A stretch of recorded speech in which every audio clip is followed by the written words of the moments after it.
इसके लिए हमें उन रचनाओं को एक क्लासरूम की तरह देखना होगा। जैसे मैं बोर्ड पर लिखकर बता रही हूँ। सबसे पहले नरोत्तम दास जी के सुदामा चरित। ये सिर्फ एक कहानी नहीं है, ये एक मानक है।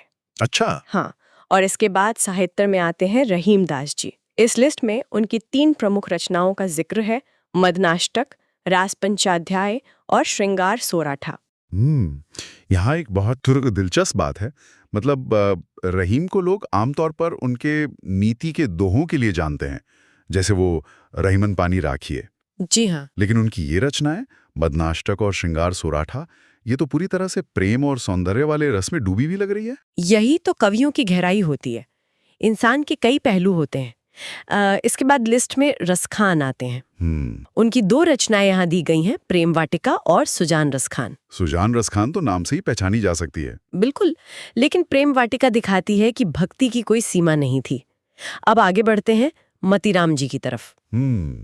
रीतिकाल के कवि है ना। हाँ, मतीराम का काम पूरी तरह से भाषा को तराशने का था। उनकी 2 प्रमुख रचनाएं नोट्स में हैं, रसराज और ललित लालम। रसराज मतलब रसों का राजा। बिल्कुल, और इसके बाद आते हैं महाकवि देव। इस संकलन में देव की 4 रचनाएं हैं, रामविलास, सुजान विनोद, अष्टयाम और भावविलास। रुकिए, यहाँ जो अष्टयाम शब्द है वो मुझे थोड़ा रोक रहा है। अष्टयाम का मतलब शायद दिन के 8 पहर होता है। बहुत ही उम्दा विश्लेषण। अष्टयाम का मतलब ही है दिन के 8 प्रहर। मतलब आराध्य देव या राजा सुबह से रात तक क्या करते हैं, उसका वर्णन। ओहो, मतलब उस समय के समाज का आईना। बिल्कुल। फिर पद्माकर की रचना है गंगा लहरी। और इसके बाद आते हैं श्रीधर पाठक।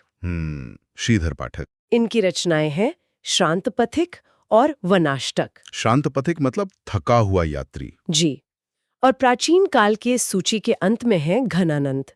इनकी रचना है कृपाकंद, जिसे सुजान सागर भी कहा जाता है। मतलब ये सब दरबारों और जंगलों का सफर था। लेकिन जो नोट्स हमारे सामने हैं उसमें इसके बाद सीधे आधुनिक काल यानी गद्य काल में प्रवेश हो जाता है। हाँ, बिल्कुल सीधे आधुनिक काल पर आते हैं हम। ये तो ऐसा लग रहा है जैसे एकदम से गेर बदल गया हो। दिनकर जी का वीर रस और इतने सारे आधुनिक लेखक, एक छात्र इतनी लंबी लिस्ट कैसे याद रखेगा? डरने के बजाय इसे क्रम से समझना चाहिए। मैं सूची को पढ़ती हूँ। हाँ। सबसे पहले है रामधारी सिंह दिनकर, राष्ट्रकवि। हाँ। इनकी रचनाएं हैं रेणुका, हुंकार, कुरुक्षेत्र, उर्वशी, रश्मि रथी, रसवंती, हारे को हरिनाम, परशुराम की प्रतीक्षा, नील कुसुम और बापू। बाप रे, इतनी सारी। लेकिन हुंकार और कुरुक्षेत्र तो जैसे आजादी के अलाम की तरह थी। एकदम सही। इसके बाद आते हैं सच्चिदानंद, हीरानंद, वात्स्यायन यानी अज्ञेय जी। अज्ञेय जी के तो नाम भी बहुत दार्शनिक होते थे। बिल्कुल। उनकी रचनाएं हैं आंगन के पार द्वार, महावृक्ष के नीचे, भग्नदूत और कितनी नावों में कितनी बार। क्या बात है। फिर धर्मवीर भारती का नाम है। इनकी रचनाएं हैं कनुप्रिया, अंधा युग, ठंडा लोहा और ठेले पर हिमालय। अंधा युग तो आजादी के बाद की निराशा का सबसे बड़ा प्रतीक है। हाँ, और इसके बाद आते हैं माखनलाल चतुर्वेदी। इनकी रचनाएं हैं हिम किरीटनी, हिम तरंगिनी, माता, साहित्य देवता, कृष्णार्जुन युद्ध और जलियांवाला बाग। जलियांवाला बाग से तो सीधा देश प्रेम झलकता है। जी। अब देखिए, इसके बाद जो नोट्स हैं उनमें अगली रचनाओं की सूची बिना किसी लेखक के नाम की दी गई है। हाँ, मैंने भी देखा, एक लंबी सी लिस्ट है। तो हम इसे बिल्कुल इसी क्रम में देखेंगे। हाँ। त्रिधारा, मुकुल, बिखरे मोती, सीधे साधे चित्र, मेरा नया बचपन, झांसी की रानी। ये सब तो सुभद्रा कुमारी चौहान की लग रही हैं। बिल्कुल, लेकिन हम पीडीएफ के क्रम का सख्ती से पालन कर रहे हैं। इसी लिस्ट में आगे है मधुशाला, मधुबाला, मधु कलश, तेरा हार, निशा निमंत्रण, क्या भूलूं क्या याद करूं और सतरंगे पंखों वाली। अरे, झांसी की रानी के तुरंत बाद मधुशाला, मतलब एक तरफ आजादी की आग और दूसरी तरफ व्यक्ति का अपना एकांत। ये हालावाद आ गया हरिवंश राय बच्चन जी का। यही तो खूबसूरती है संकलन की। इसके बाद नाम आता है रामकुमार वर्मा जी का। इतिहास वाले नाटक। हाँ, चित्तौड़ की चिता, अंजलि, अभिशाप, निशीत और जौहर। और आधुनिक काल के अंत में कुछ अन्य महत्वपूर्ण रचनाएं हैं। नागार्जुन की फूल नहीं रंग बोलते हैं और उस जनपद का कवि हूँ। त्रिलोचन का है कविताओं का संग्रह। अशोक वाजपेयी की है विवेक्षा, कभी कभार और फिलहाल। और अंत में नरेंद्र शर्मा की रचना है चंदन। इन रचनाओं के सफर के बाद अब एक चीज जो सबसे ज्यादा रहस्यमयी लगती है वो है इन कालों का नामकरण। मतलब विद्वानों द्वारा दिए गए नाम। हाँ, ये तो इतिहास में शहरों के पुराने और नए नाम याद करने जैसा है। एक ही काल को इतने लोगों ने अलग अलग नाम दे दिए, ऐसा क्यों? क्योंकि हर विद्वान का अपना एक चश्मा होता है ना। चलिए बोर्ड पर देखते हैं। सबसे पहले आरंभिक काल।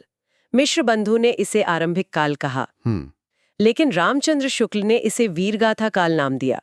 महावीर प्रसाद द्विवेदी ने बीजवपन काल कहा।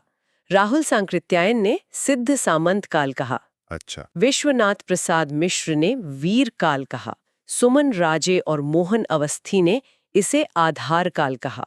रमाशंकर शुक्ल रसाल ने जयकाल नाम दिया।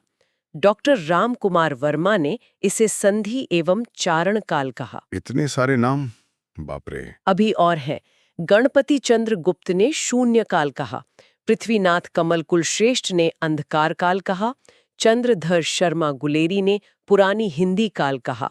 और हरीशचंद्र वर्मा तथा राम खिलावन ने संक्रमण काल नाम दिया। मतलब 12 लोग और 12 अलग अलग नाम। ये तो सच में कंफ्यूजिंग है। हाँ, और इसके बाद आता है भक्ति काल। रामचंद्र शुक्ल ने इसे भक्ति काल कहा। जॉर्ज ग्रियर्सन ने स्वर्ण काल मतलब भक्ति का स्वर्ण काल कहा। और हजारी प्रसाद द्विवेदी ने इसे लोक जागरण काल कहा। स्वर्ण काल और लोक जागरण काल, ठीक है। फिर है रीति काल। शुक्ल जी ने रीति काल कहा। मिश्र बंधु ने अलंकृत काल। विश्वनाथ मिश्र ने श्रृंगार काल। और रमाशंकर शुक्ल रसाल ने कला काल कहा। श्रृंगार और कला। और अंत में जिसे शुक्ल जी ने आधुनिक गद्य काल कहा, उसे मिश्र बंधु ने वर्तमान काल नाम दिया। चलिए, ये नाम तो हो गए। अब इसके बाद आता है रचनाएं और उनकी भाषा। ये भी बहुत उलझाता है। कैसे? मतलब एक ही क्षेत्र में कुछ ने अवधि चुनी और कुछ ने ब्रज, तो परीक्षा में इन्हें बिना कंफ्यूजन के कैसे टिक करें? इसका सीधा सा लॉजिक है। भगवान राम की लीला अवध के आसपास हुई और कृष्ण का बचपन ब्रज में बीता। अच्छा, तो विषय के हिसाब से भाषा? बिल्कुल। चलिए लिस्ट मिलाते हैं। पद्मावत अवधि में है। रामचरितमानस अवधि में। रामायण संस्कृत में। भक्तमाल ब्रज भाषा में। सूरसागर ब्रज में। सूरसागर तो कृष्ण जी पर है, इसलिए ब्रज। सही पकड़ा। लेकिन प्रिय प्रवास ये खड़ी बोली में है। हाँ, ये थोड़ा अलग है। फिर बिहारी सत्सई ब्रज भाषा में है। पृथ्वीराज रासो ये ब्रज में है, जिसे पिंगल भी कहते हैं। अच्छा, पिंगल राजस्थानी और ब्रज का मिक्स। जी बिल्कुल। और आखिर में विद्या सुंदर जो कि बांग्ला भाषा में है। समझ गया। अब भाषा के बाद जो अगला टॉपिक है वो है संप्रदाय और उनके प्रवर्तक। हाँ, जो कि सीधे परीक्षा में अंक दिलाता है। मुझे तो ये अलग अलग स्कूल ऑफ थॉट के प्रिंसिपल या संस्थापकों को याद करने जैसा लगता है। ये तुलना बहुत बढ़िया है। तो मैं संप्रदाय और उनके प्रवर्तक का नाम पढ़ती हूँ, ध्यान से सुनिए। जी। श्री संप्रदाय रामानुज, सनकादिक या निम्बार्क संप्रदाय निम्बार्क, रुद्र संप्रदाय विष्णु स्वामी, ब्रह्म संप्रदाय मध्वाचार्य, गौड़ीय संप्रदाय चैतन्य महाप्रभु। घोड़िया संप्रदाय वही ना जो कीर्तन वाला है? हाँ बिल्कुल। इसके बाद है स्मार्ट संप्रदाय शंकराचार्य, पुष्टि मार्ग वल्लभाचार्य और राधा वल्लभ संप्रदाय हितहरिवंश। पुष्टि मार्ग मतलब जहाँ सूरदास जी का नाम आता है। चलिए दर्शन से निकलकर अब एक बहुत ही मॉडर्न चीज पर आते हैं, तार सप्तक।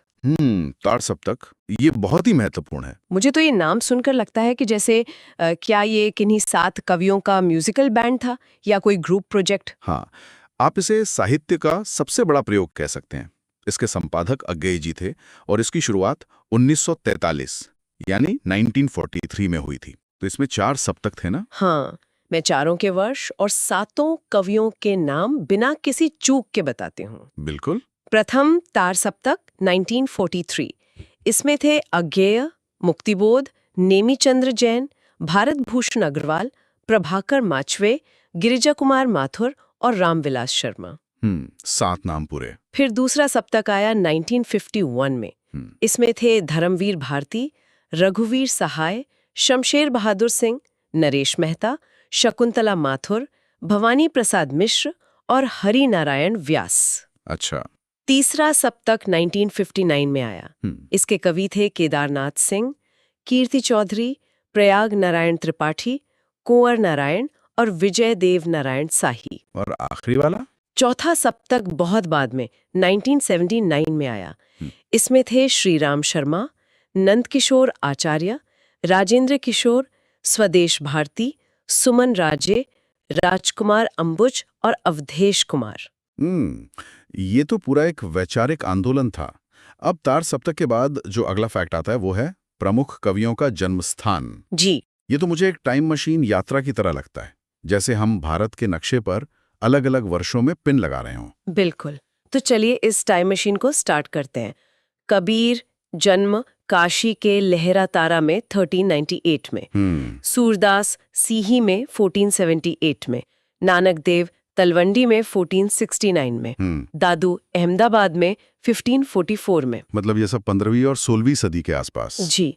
मलूक दास इलाहाबाद में 1574 में, तुलसीदास राजापुर चित्रकूट में 1532 में। राजापुर, ठीक है। अब सीधे 20वीं सदी के आसपास आते हैं।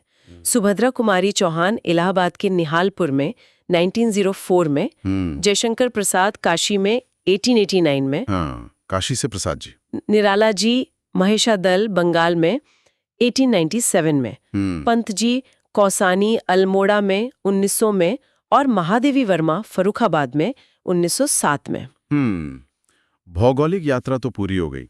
अब रीतिकालीन कवियों के तकनीकी वर्गीकरण की बात करते हैं, जो सबसे ज्यादा कंफ्यूज करता है। आप रीतिबद्ध और रीति सिद्ध की बात कर रहे हैं? हाँ, मतलब दोनों इतने मिलते जुलते हैं। रीतिबद्ध और रीति सिद्ध में जो बारीक अंतर है उसे याद रखते हुए कवियों को सही बॉक्स में कैसे डाला जाए? छात्रों को बस इतना ध्यान रखना है कि वे नोट्स के अनुसार ही इस वर्गीकरण को याद रखें। मैं सूची बताती हूँ। बताइए। पहला है रीतिबद्ध। इसमें आते हैं केशवदास, चिंतामणि, मतीराम, रसनिधि, देव, कुलपति मिश्र और भूषण। ठीक है, ये नियमों में बंधे हुए कवि थे। बिल्कुल। और